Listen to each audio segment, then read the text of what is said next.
Midi sur RFM, vous suivez le grand journal. Antoine Diouf. Au sommaire de cette édition, 5 enfants ont péri dans un incendie. C'est ce matin aux parcelles Zasseni. Trafic sur le ciment destiné à l'exportation. L'État est déterminé à mettre un terme à cette pratique qui lui cause un énorme manque à gagner dans des localités comme Touba. Cela est fréquent. Lutte contre l'insécurité alimentaire au Sénégal. Les producteurs de Matam se félicitent des mesures prises par l'État, mais pour eux, il faut aller plus loin. Et puis, réplique cinglante des partisans d'Idrissa Seck à Talasila. C'est un maire délateur qui exécute une tâche ignoble d'un donneur d'ordre. Propos de Manel Fall, responsable de Réumi à Mbaké. Bonjour, Sornana Tambaye. Bonjour Antoine. Les titres de l'actualité internationale. Au Burkina Faso, les débats tournent autour de la nouvelle constitution. Le texte sera soumis au peuple avant la fin de l'année en cours.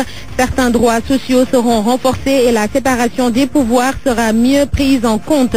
En Côte d'Ivoire, les ex-rebelles continuent de négocier avec le gouvernement pour une satisfaction de leurs revendications. Du côté de l'État, le ton devient plus ferme alors que les ex-combattants menacent de reprendre les manifestations. Les titres sport. Cher Tigane Diagne, bonjour. Bonjour à vous Antoine Diouf. La Linguère de Saint-Louis se sépare de son entraîneur portugais Vilcor Salvador, arrivé en début de saison, a été limogé hier à l'issue d'une réunion du bureau du club fagnon de la capitale du Nord. Les raisons, vous les entendrez dans ce journal. Nous allons aussi parler de la Ligue des Champions. Les Real Madrid qui affrontent à nouveau à 18h45 l'Atlético Madrid pour une place en finale de la Ligue des Champions. À suivre la chronique de Mbaye Sidi Mbaye et point de vue sur l'insécurité alimentaire au Sénégal. Comment régler définitivement ce problème? À 12h30, ce sera le débat du jour. Bienvenue à toutes et à tous.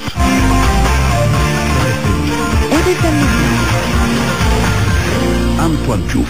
Mesdames, Messieurs, bonjour. Dramatique ce qui s'est passé aux parcelles Zasseni.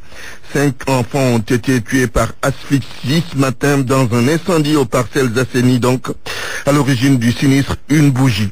Les occupants de la maison où l'incendie s'est produit seront relogés par la mairie des parcelles. Salut Sow. Là, le commandant des pompiers organise l'évacuation du 5e corps sans vie. Les victimes sont mortes asphyxiées. La chambre contiguë à leur sienne a pris feu. Les disparus sont de même père et de même mère. Ils étaient âgés entre 17 ans et 7 ans environ. L'ambiance est lourde à l'unité de cette parcelle. Intenable, le grand-père paternel des défunts aussi l'est. Lui revient sur le film du drame. La maison a pris feu vers 7h du matin. Les enfants dormaient. Leur chambre était inaccessible à cause de la fumée qui se dégageait de la chambre d'à côté. C'est mon gendre qui a laissé une bougie allumée. C'est un malade mental. La police a mis la main sur le mis en cause, un alcoolique dépressif. Celui-ci avait pris la fuite. Le maire de la commune, lui, interpelle une fois de plus les consciences. Moussafi. Il y a toujours cette problématique de l'insouciance des Sénégalais. Ça, c'est une vérité. Il faut qu'on l'accepte. Nous tous, nous sommes coupables de cette situation et malheureusement, dans 48 heures, ce sera oublié et des maisons peut-être voisines même vont faire la même chose. C'est ça le drame. Ce n'est ni plus ni moins que de la négligence, dénonce l'édile. Au moment du drame, ni le père ni la mère des victimes étaient sur les lieux, reconnaît Omar Diaz, grand-père des défunts. Leur père est en prison. Il sera libéré vendredi prochain. Leur mère est absente de la maison depuis 2 mois. Aux dernières nouvelles, la mairie a décidé de vider la maison de ses occupants, vu son état de délabrement. Salif Sow, Parcelles Zasseni, Radio Futur Média. Ce mercredi, c'est la journée africaine de la drépanocytose, une maladie héréditaire qui touche 10% de la population sénégalaise. Hadidiatou Sissé a 10 ans. Elle souffre de la forme la plus sévère, celle de type SS. Chaque jour est une endurance pour elle et sa mère. Anna Rocha est allée à leur rencontre. Pas plus haut que 3 pommes, silhouette mince, Hadidiatou Sissé, l'air intimidé, a hérité la maladie de sa mère, Fatou Dramé. Elle n'avait pas plus d'1 an lorsque la drépanocytose a été diagnostiquée chez elle. Elle n'avait qu'1 an et 3 mois quand j'ai remarqué qu'elle avait souvent le corps chaud. Son urine était de couleur rouge, comme du quinquilibre. J'ai commencé à m'inquiéter inquiété et c'est là que je l'ai amené faire le test de la drépanocytose. Fatou Dramé a déjà perdu 2 enfants à leur bébé à cause de la drépanocytose. Sans emploi, elle se démène comme elle peut pour offrir des soins à sa fille cadette. C'est dur, c'est coûteux, mais c'est la volonté d'aider. Ça encore, ça passe. Ce qu'elle ne supporte pas, c'est de voir sa fille se tordre de douleur lorsqu'une crise survient. Les larmes lui montent aux yeux. On suit toutes les recommandations des médecins. Cela n'empêche pas les crises. Elles sont tellement douloureuses pour les enfants. Les os font mal. Parfois, ça se transforme en AVC. Khadijatou Cissé est atteinte de drépanocytose de type SS, la forme la plus sévère de la maladie. Elle ne fréquente pas une école classique, mais plutôt un internat à Boune. Sa scolarité est complètement perturbée. Depuis 2 mois, elle n'a pas fait cours. Elle suit un traitement intensif pour une durée de 3 mois. La petite lutte supporte la maladie comme une grande. Elle fait preuve de beaucoup de courage, selon sa mère. C'est vraiment une guerrière. Si tu la vois coucher, c'est qu'elle n'en peut plus. Aujourd'hui, Fatou Dramé a 2 vœux, la gratuité des soins et une meilleure santé pour sa fille. Et retenez qu'une unité des soins ambulatoires pour enfants et adolescents a été inaugurée ce matin à l'hôpital Fann. Sur RFM au moins, on a des informations sûres et utiles. RFM, la radio de toute l'actualité.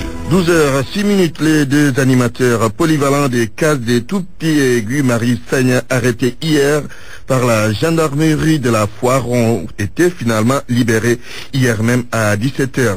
La gendarmerie de Diourbel a mis la main sur une importante quantité de ciment à Ndoulo. Le produit qui était destiné à l'exportation a été retrouvé dans le circuit local, commerce illégal donc. À Touba, le ciment qui doit être exporté est souvent vendu à un prix moins cher qu'à l'usine même. Petite enquête de notre correspondant permanent, Mohamed Diop. L'Omerta, la loi du silence, est respectée dans le secteur du ciment ici à Touba. La quasi-totalité des propriétaires ou gérants de quincailleries refusent d'aborder le sujet avec nous.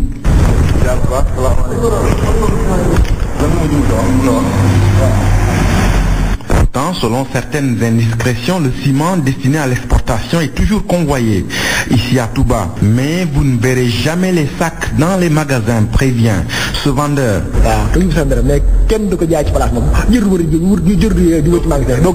En inondant le marché, le ciment destiné à l'exportation fait chuter drastiquement les prix qui sont même devenus plus bas qu'à l'usine. Il y a des camions qui font le tour pour vendre leur ciment. Et les prix sont vraiment cassés. J'ai même appris avant-hier qu'un camion était en train de vendre la tonne de ciment à 54 000. Vous voyez, c'est très bas. Ici à Touba, vous pouvez même acheter du ciment moins cher qu'à l'usine. Au cours de notre enquête, nous avons même appris que certaines ONG sont dans le deal du ciment, en réussissant au ministère de l'économie et des finances à se faire établir des actes d'exonération de taxes. En tout cas, le phénomène est devenu très récurrent au cours de ces dernières semaines. Plusieurs camions ont été saisis par les gendarmes.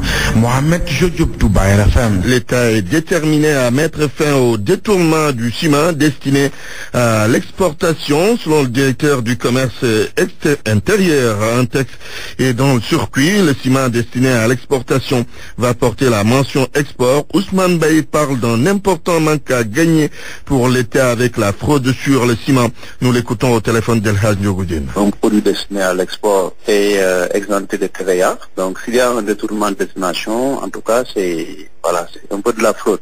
Bon, c'est des cas aussi qui deviennent de plus en plus fréquents et qui posent un manque à gagner pour l'État du Sénégal, mais également une concurrence déloyale. Parce que quelqu'un qui paye la TVA se trouve concurrencé dans un même segment de marché par quelqu'un qui ne paye pas de la TVA. Donc, pour mettre un terme à cela, nous avons proposé un projet de texte réglementaire qui, dorénavant, va exiger le marquage de la mention export sur les emballages de ciment.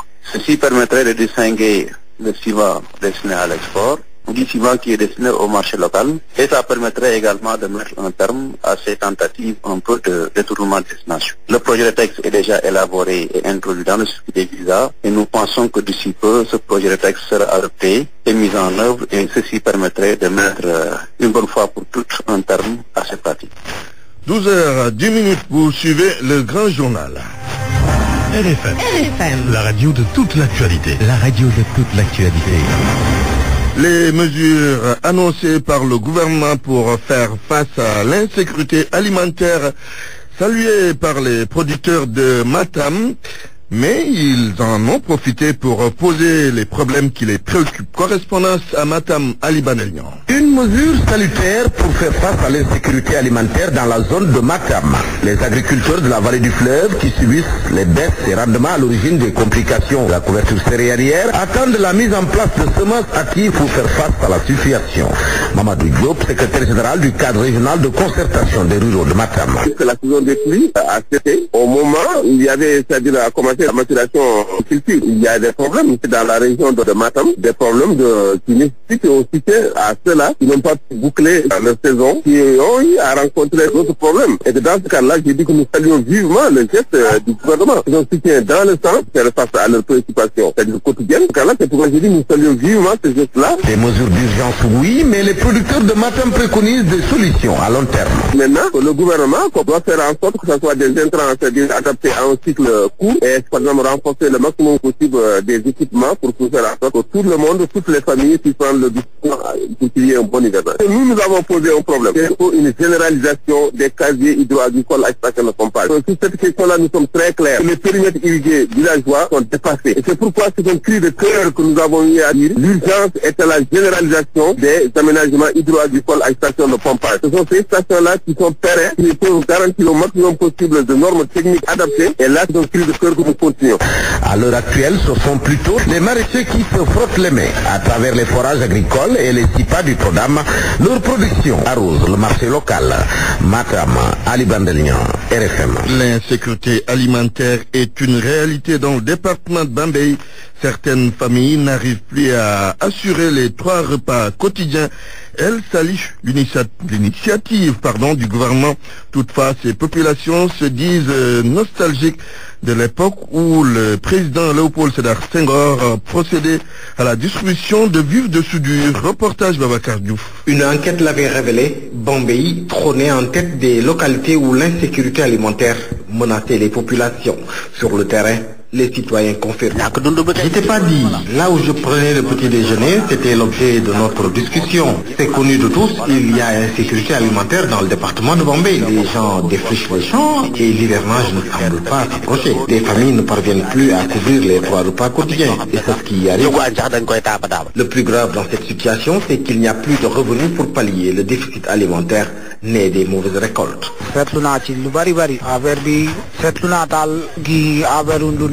J'ai constaté qu'il y a des difficultés à trouver des vies. Et puis, le travail ne rapporte plus rien, surtout pour nous autres conducteurs de charrette. Tu sais, ce qu'on amène à la maison, on le trouve à partir de notre travail. Pourtant, certaines populations deviennent nostalgiques de la période où le président Senghor distribuait des vivres de soudure. Il y arrivait qu'une famille se retrouve avec des sacs de vivres. C'était selon la taille de la famille. Mais aujourd'hui, tu ne trouves même pas une personne qui te propose le plus petit kilogramme. En auront-elles droit cette année? Rien n'est moins sûr, mais tout compte fait, des vivres de soudure feraient l'affaire des citoyens de Bambey. Bambey, RFM, Babacar Diouf. Le gouvernement annonce donc la distribution de vivres pour les populations, mais également d'aliments de bétail. Il est 12h13. RFM 94.0, la radio en puissance. Promoville en marche sur un objectif de 300 km de route au niveau national. 75 sont déjà réalisés en moins d'1 an, d'après le ministre des Transports terrestres. Ces réalisations seront accompagnées d'éclairage public et de canaux d'évacuation dans les différentes villes concernées. Objectif, lutter contre l'insécurité et les inondations dans nos villes. Le ministre Mansour Eliman Kana a fait ses déclarations à Kaolack au micro d'Ibrahima Diamé. Je pense qu'on est en avance sur le programme. Je viens tantôt de vous dire que c'est un programme global de 280 milliards sur l'étendue du territoire sénégalais qui vient juste de démarrer. Le lancement a été fait en 2016. Aujourd'hui, on a 75 km de route dans les différentes villes. Ces 75 km de route ont été financés par le PCI, donc la partie sénégalaise, parce que le financement des bailleurs de fonds, de la BID et de la BAD seront effectifs le mois prochain. Donc aujourd'hui, on peut, sans se tromper, dire qu'en moins d'un an, on a déjà réalisé 75 km de voirie urbaine dans les différentes villes. Un objectif de 300 km. 300 km avec bien sûr tout ce qu'on a dit, assainissement, 300 km avec l'éclairage public, 300 km avec aménagement paysager. L'audition d'Abdoulaye Baldé à la Cour de répression de l'enrichissement illicite qui était prévue demain n'aura pas finalement lieu ce jour. De sources sûres, c'est sur demande de son principal avocat. Après la sortie de Talla Sylla sur nos zones ce matin contre Idrissa Seck, la réplique vient de Mbacké. Elle est apportée par le plénipotentiaire de Rewmi. D'après Manel Fall, Talla Sylla est un délateur. Il est en train d'exécuter une tâche ignoble venant d'un donateur d'ordre. Écoutons plutôt Manel Fall au micro de Mohamed Diop. Talla Sylla ne mérite même pas notre attention. Mais néanmoins, lui demandons de revenir à la raison avant qu'il ne soit trop tard. Il s'attaque tout le temps à M. Idrissa Seck. Et pourtant, ça aurait été ce dernier. Et par la grâce de Dieu, il ne serait jamais maire de Thiès. Rappelez-vous que lui, Talla Sylla, n'a jamais siégé au conseil municipal de Thiès.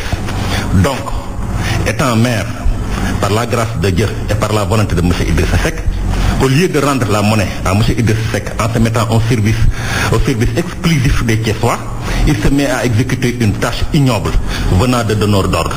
Mais c'est peine perdue, car la tromperie et le mensonge ne dureront jamais. Pour nous, Talla Sylla n'est rien d'autre qu'un maire délateur qui n'a qu'une seule mission, salir un patriote qui soutient la République en masse, et que lui, Talla Sylla, il aura une étonnante faculté de se convaincre lui-même de la sainteté de ses intentions, et demain fera jour. Maman Cissé lui livre son sentiment sur le départ de Thierno Alassane Sall du gouvernement. Le patron du PSD, Djantibi, dénonce l'attitude de l'ex-ministre de l'énergie qui, selon lui, a fait preuve de défiance vis-à-vis du président de la République. Pour lui, Thierno Alassane Sall n'a pas été conséquent avec lui-même. Mamour Cissé était l'invité des RFM Matin. Qu'est-ce qui explique qu'il ait ratifié en France lors de la visite officielle du président Macky Sall cet accord pour effectivement 4 mois plus tard refuser de signer cet accord carrément? Je ne sais pas, les tenants et les aboutissants. Mais je pense qu'il faut qu'on soit conséquent en toute chose. Alors, le fait, à travers cet axe-là de défiance de Thierno Alassane Sall, je pense que c'est encore une fois fragiliser l'institution que représente le président de la République. Ah oui, vous pensez que c'est un acte de défiance? Absolument, je le pense en toute bonne foi, je le pense. Et ensuite, regardez aujourd'hui au niveau de la paix, les actes de défiance, les actes qui sont posés par de grands responsables de la paix vis-à-vis du président de la République. Les ministres doivent respecter le président, qui est une institution. Les membres de son parti doivent le respecter. Vous déplorez donc l'attitude de l'ancien ministre Thierno Alassane Sall? Mais absolument. Enfin, je ne comprends pas. C'est des choses, gouverner c'est prévoir, mais un ministre a des préoccupations de court, moyen et long terme. Quand il y a des divergences, mais en principe ces divergences devaient être transcendées avant d'en arriver à une situation pareille. S'il y a des divergences, ce que je peux concevoir, mais qu'il ait démissionné depuis. Parce que quand même s'il y a une continuité, c'est un ministre qui devait travailler quotidiennement sur ces dossiers-là. Là où il y a des divergences, qu'il les extériorise, ils ne sont pas d'accord, il dit aux populations et au président de la République, voilà les raisons pour lesquelles moi je ne suis pas d'accord. Donc nous l'air. Mais j'ai comme l'impression que c'est une politique de spectacle et ça n'augure rien de bon. RFM. L'actualité internationale. Burkina Faso d'abord, Soknanata. Le projet de révision constitutionnelle sera soumis au peuple avant la fin de l'année. Et ce nouveau texte symbolise la rupture avec l'ancien régime selon le président de la commission constitutionnelle. Plusieurs changements sont prévus concernant notamment les droits sociaux, mais aussi un rééquilibrage des pouvoirs. Georges Détié Diop.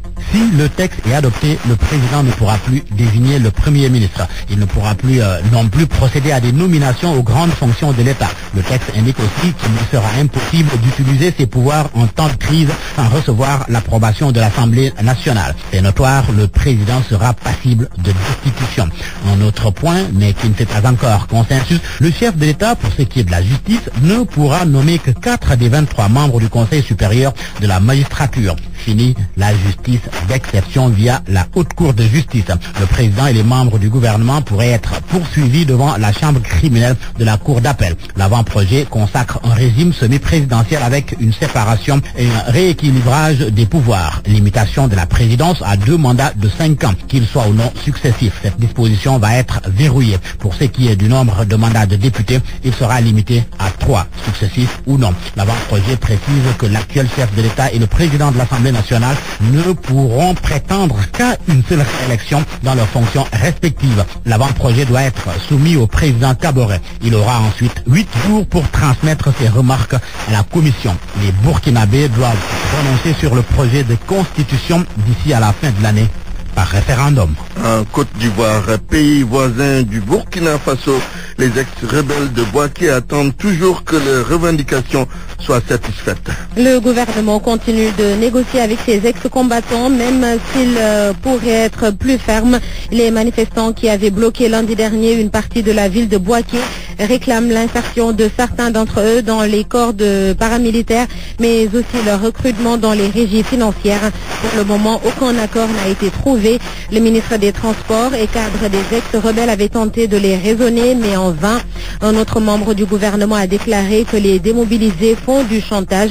En tout cas, ils ont promis d'organiser une nouvelle manifestation. En Afrique du Sud, des manifestants ont été dispersés par les forces de l'ordre. D'abord, des personnes se seraient attaquées à une mosquée. La police s'est servie de balles blancs à Finetown et à Aitalang, près de Pretoria. Au même moment, des habitants du Cap ont affronté la police alors qu'ils réclamaient des infrastructures. Des manifestations ont également éclaté près de Durban et près de Johannesburg.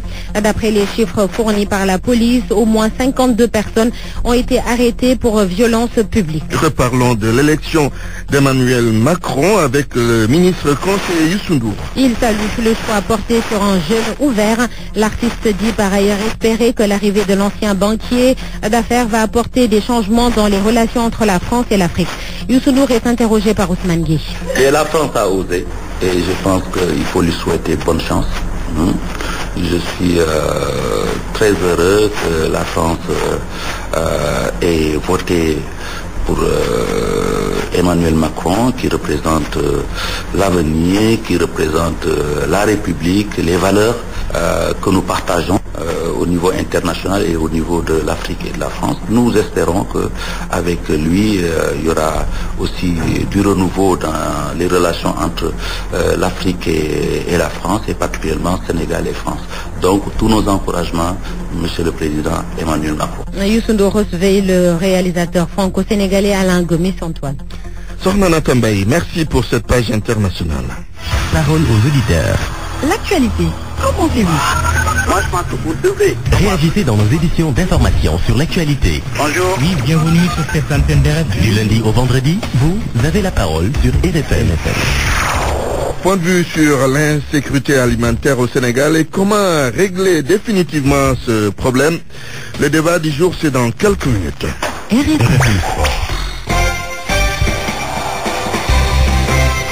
Rebonjour cher Tidiane Diagne. Bonjour Antoine Diouf. Victor Salvador n'est plus l'entraîneur de la Linguère de Saint-Louis, club de Ligue 1 de football. Ah oui, il est arrivé en début de saison. Il a été limogé hier à l'issue d'une réunion du bureau du club fagnon de la capitale du Nord. Après 20 journées, la Linguère de Saint-Louis occupe la 11e place du classement à 2 points du premier non relégable. Wahab Cissé, le secrétaire général du club Saint-Louisien, s'explique. Après avoir constaté les mauvais résultats enregistrés ces derniers temps, et après concertation, le bureau a décidé vraiment de se séparer de l'entraîneur portugais, M. Manuel Vitor Salvador. Mais surtout, c'était pour des raisons de sécurité, pour sa sécurité. Parce qu'on s'est rendu compte que ces derniers temps encore, il était vraiment très très menacé, notamment avec la réaction hostile des supporters à son endroit. C'est pourquoi on a jugé utile encore de vraiment faire aussi un nouveau déclic encore, de nous séparer de lui.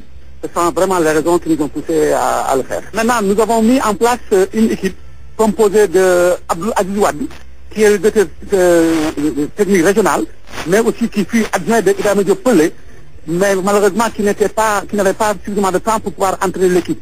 Et il est secondé par Ibrahima Guissé, qui était l'entraîneur des juniors, mais aussi un ancien joueur de la Ligue de Saint-Louis. Et je crois qu'ils vont vraiment insuffler au niveau d'une nouvelle dynamique au sein de cette équipe. Et cela aussi, ça augure déjà à partir de l'entraînement de ce matin, on se rend compte que ça augure aussi de bonnes choses. Après 20 journées de championnat, la Linguère de Saint-Louis a enregistré 9 défaites, dont 3 à domicile et 6 à l'extérieur, contre 5 victoires et 6 matchs nuls. Coupe du monde chez les juniors, le Sénégal toujours dans la préparation. Tout à l'heure, les Lionceaux vont jouer à partir de 13h30 heure de Dakar contre l'Iran, une première manche qui a opposé les deux formations dimanche dernier. C'est soldé par un nul d'un but partout. Le mondial, c'est du 11 au 20 juin prochain en Corée du Sud. Demain, par contre, l'équipe nationale locale croise en match amical la Mauritanie. C'est à Demba Diop à partir de 17h30. Liverpool désigne Sadio Mané, meilleur joueur de la saison 2016-2017, un choix fait par les anciens du club, aussi par des journalistes et des fans du club.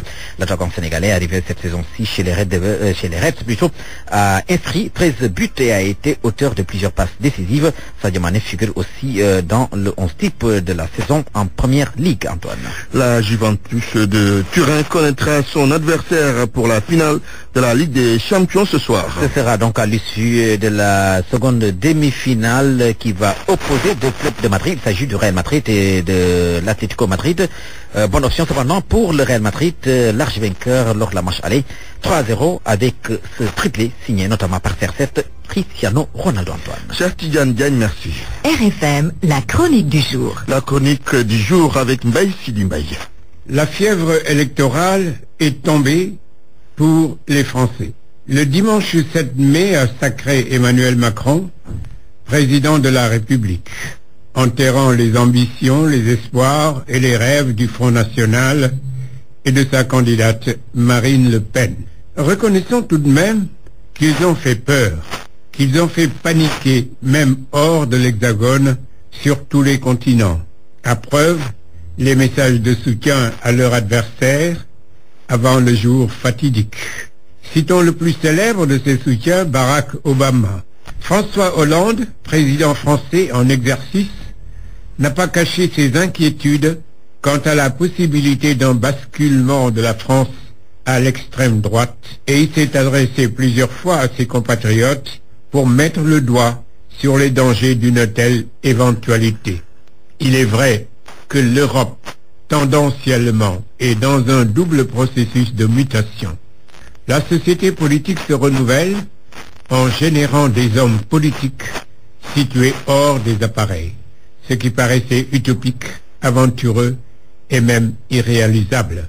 L'exemple servi par la France dimanche vient d'asséner la preuve du contraire. Sociologiquement, les mouvements portés par des hommes relativement neufs et jeunes, armés techniquement et formés politiquement, ont laminé les gros porteurs. Le message s'adresse au monde entier. Concernant le Sénégal, sans prôner le juvénisme ni même le jeunisme, symbole d'un sectarisme suicidaire, la mutation générationnelle est nécessairement imminente.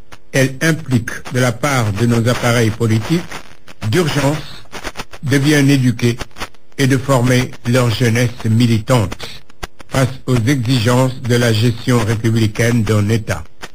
Ceux qui sont visibles aujourd'hui, majoritairement trop visibles même, par leur immaturité, leur manque de sociabilité, de culture politique, bref, de culture tout court, seraient en danger pour tout le monde s'ils devaient maintenant gouverner notre pays.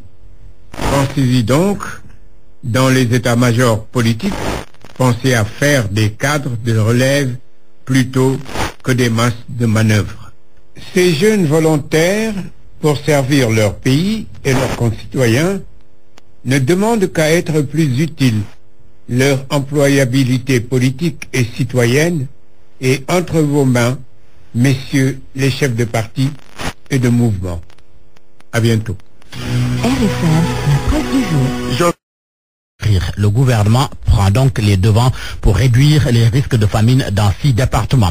Le Soleil apprend que plus de 4 milliards de francs CFA sont débloqués pour aider les populations de Bambey, Malémodar, Kanel, Matam, Goudiri et Tambacounda. La décision a été prise à l'issue d'un conseil interministériel consacré à la sécurité alimentaire. Selon Le Soleil, qui cite le porte-parole du gouvernement, 428 000 personnes sont concernées en raison de 10 personnes par ménage, soit 42 000 ménages. Seydou Gueye, qui a précisé que le Sénégal n'est pas en situation de famine, annonce aussi que l'aliment de bétail sera subventionné. En tous les cas, Ndindi a besoin d'aide. C'est après l'incendie à Ndiek-Pench à la suite d'affrontements entre villageois au sujet du branchement d'un tuyau pour une adduction en eau potable. Plusieurs concessions réduites en cendres. L'Obs s'est rendu sur les lieux du sinistre et rapporte que les populations appellent à l'aide parce que les flammes ont tout emporté. Sur place, souligne l'Observateur, les cris de détresse fusent de partout et les sinistrés se confient et racontent ce qu'ils ont vécu. C'est le cas d'une maman de 100 ans qui explique comment elle a échappé à la mort.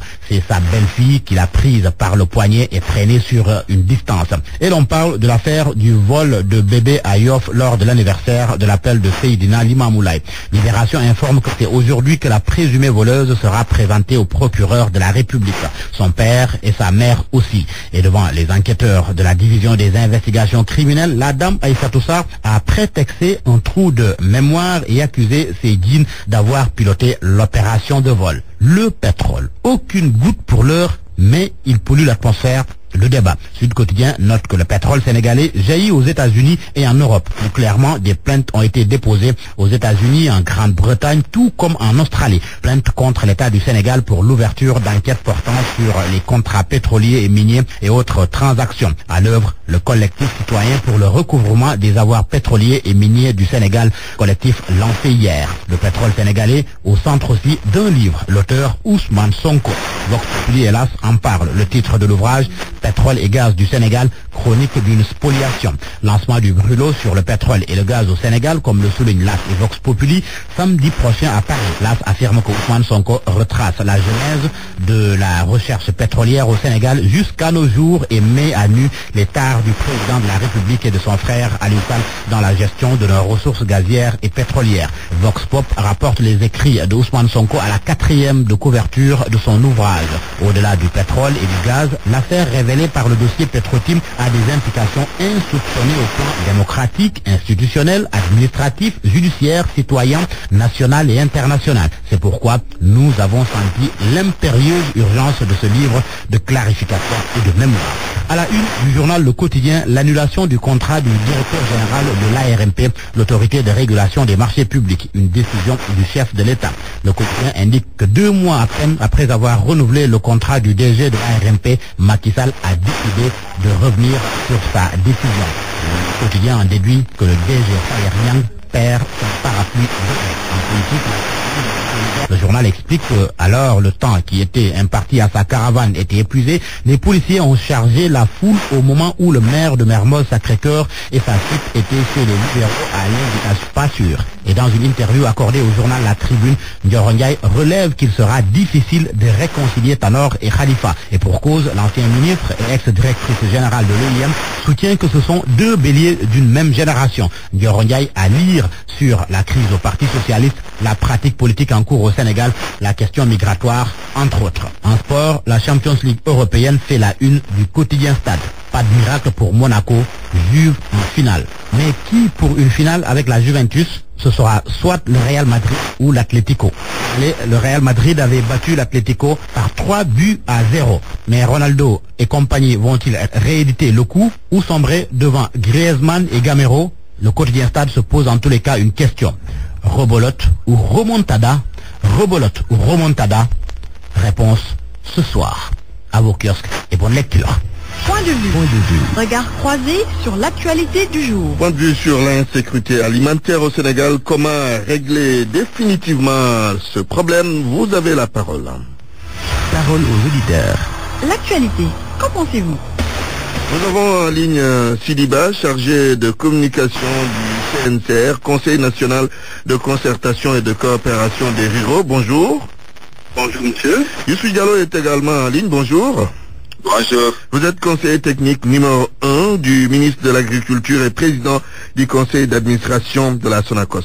D'abord, Sidiba, alors, on est dans une situation récurrente, insécurité alimentaire ou menace d'insécurité alimentaire dans notre pays. Il faut des solutions. Quelles sont ces solutions ou quelles doivent être les solutions selon vous?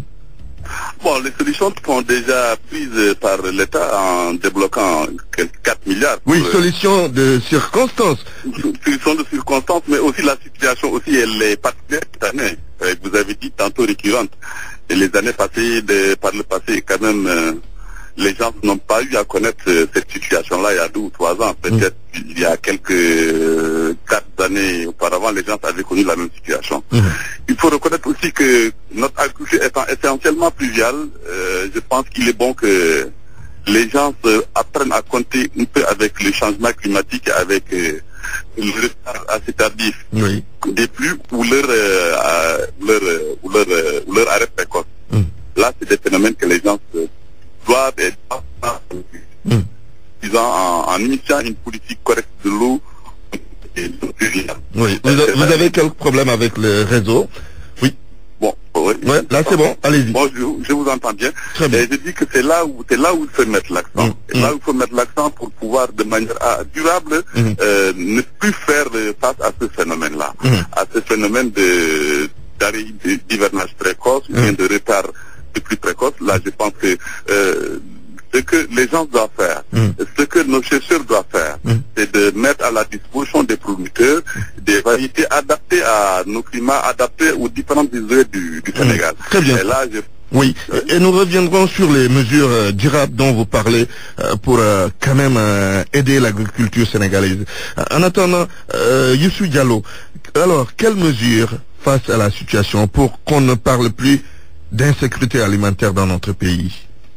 Voilà, je vous remercie, mais je crois que d'abord ce qu'il faut saluer, c'est la politique d'anticipation, de transparence et de vérité du gouvernement qui a tenu quand même assez tôt à décrire la situation sur le plan alimentaire, à identifier 6 départements où il y a des risques de famine et à trouver un peu les solutions. Bien sûr, c'est des solutions type conjoncturel pour un peu soulager le mal, mais par rapport à la première question que vous aviez posée sur les mesures structurelles, il faut dire que le gouvernement s'inscrit dans des dispositions pour régler de manière définitive cette question d'insécurité alimentaire au niveau de nos campagnes. D'abord par une nouvelle orientation des investissements agricoles, parce que en fait l'insécurité alimentaire c'est essentiellement le problème de la maîtrise de l'eau au niveau de nos campagnes. Et en termes de maîtrise de l'eau aujourd'hui, nous constatons au niveau des dépenses agricoles qu'en termes d'investissement, que 73%, plus de 73% des dépenses d'investissement dans l'agriculture sont orientées vers les dépenses tendant à la maîtrise de l'eau. Ensuite, les autres, pratiquement le deuxième poste de dépenses en termes d'investissement, c'est les subventions par rapport aux intrants et autres. Et même maintenant, le troisième poste, c'est les dépenses liées à la recherche. Pour trouver des variétés non seulement résilientes, des variétés adaptées, des variétés à cycle court, qui permettent un peu d'amortir les chocs. Maintenant, l'autre mesure, c'est par rapport aux politiques d'anticipation, par rapport aux modifications climatiques. Vous avez vu que le ministère de l'Agriculture, depuis quelques années, quand même développe des politiques extrêmement intéressantes. Et ensuite, la dernière mesure, c'est par rapport à, parce que le PSE établit, en termes d'objectifs, l'instauration ou la création de 3 grands corridors céréaliers. Et cela est en cours. Un corridor riz qui est dans la zone de la vallée du fleuve Sénégal, vers le sud-est du Sénégal, qui est en cours. C'est toute la politique de suffisance en riz dont on est en train de parler. Un corridor mil et autres céréales sèches dans tout le bassin arachidier. Enfin, un corridor maïs vers les zones centre et vers les zones sud. Donc voilà un peu un ensemble de mesures structurelles qui sont en train d'être prises par le gouvernement pour régler le problème de l'insécurité alimentaire. Très bien, je reviens à vous tout à l'heure. Alors, Sidiba, pour terminer, de manière durable, quelles mesures devrait-on prendre? Puisque vous étiez en train déjà d'énumérer quelques-unes. Je dis que de manière durable, ce qu'il fallait faire, c'est qu'il faut d'abord qu'on maîtrise de l'eau. La maîtrise de l'eau, elle est capitale en tout. Et que je pense que Youssou Diallo a tantôt avancé certains... Avec 73% des dépenses dans ce domaine. 73% des budgets de dépenses sont consacrés à cette maîtrise. Je pense qu'il faut que ces mesures soient effectives sur le terrain, qu'elles soient palpables et visibles. Avez-vous le sentiment que c'est pas palpable et visible? Bon, palpable sur le terrain, peut-être que, bon, au niveau de la maîtrise de l'eau, au niveau de la vallée, peut-être les gens tentent à maîtriser l'eau du fleuve Sénégal, mais quand tout forage à usage agricole ou bien quand tout ouvrages hydrauliques qu'il faut installer dans le monde rural pour pallier à certains manquements en cas d'hivernage déficitaire. Moi, je le constate pas tellement au niveau du bassin arachidier où j'évolue. Et je pense qu'une fois que ces mesures prises et mises en application de manière correcte, je pense que la famine et les hivernages. Et si on regarde les régions les plus touchées, c'est les régions du Nord, c'est les régions de Kaolack, les régions d'Diourbel. Et justement, qu'est-ce que cela signifie réellement? Est-ce qu'on n'a pas assez investi dans le domaine de l'agriculture dans certaines de ces régions? Bon, investi, pas investi, je ne pense pas, parce que comme il a dit, bon, sur le... Quand je dis investi, je parle du gouvernement. Je dis que sur le plan de l'accompagnement par rapport au matériel, par rapport aux subventions aux intrants, quand même, le gouvernement fait beaucoup d'efforts, fait beaucoup d'efforts pour subventionner les semences, pour mettre à leur disposition des semences de mil, des semences de niébé, des semences de maïs. Ça, c'est des efforts que nous constatons au niveau de notre plateforme et que nous l'avons. Et les mesures d'accompagnement aussi pour équiper les paysans en petit matériel agricole qui est adapté à nos sols. Là aussi, il y a des efforts qui restent à faire. Mais l'élément capital là où le gouvernement devait mettre l'accent, c'est la maîtrise totale des eaux de pluie, qui est la maîtrise totale des eaux souterraines, qui peut pallier au manquement au déficit que les gens connaissent durant leur hivernage.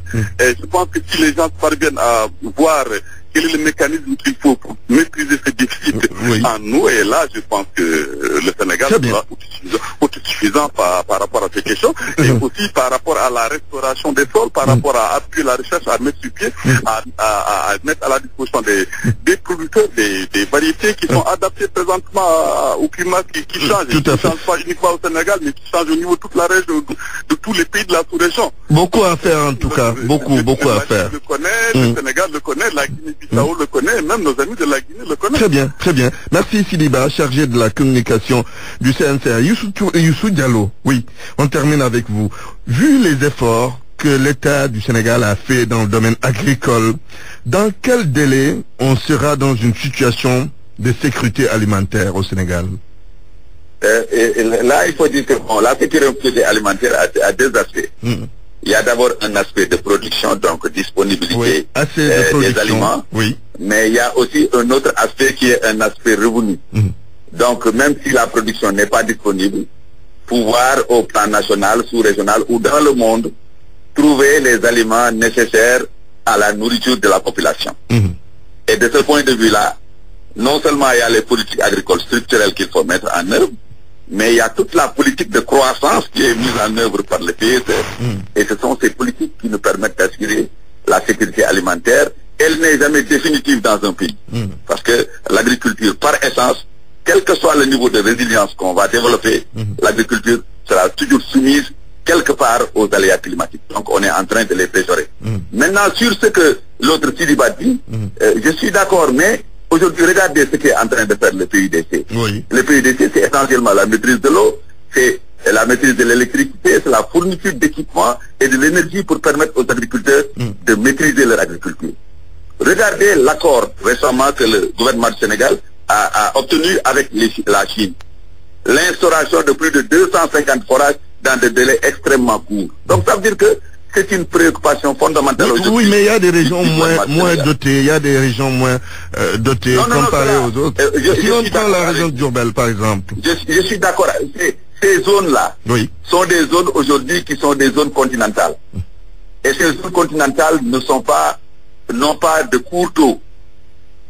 Et dans ces zones, il faut développer d'autres alternatives. Comme les forages.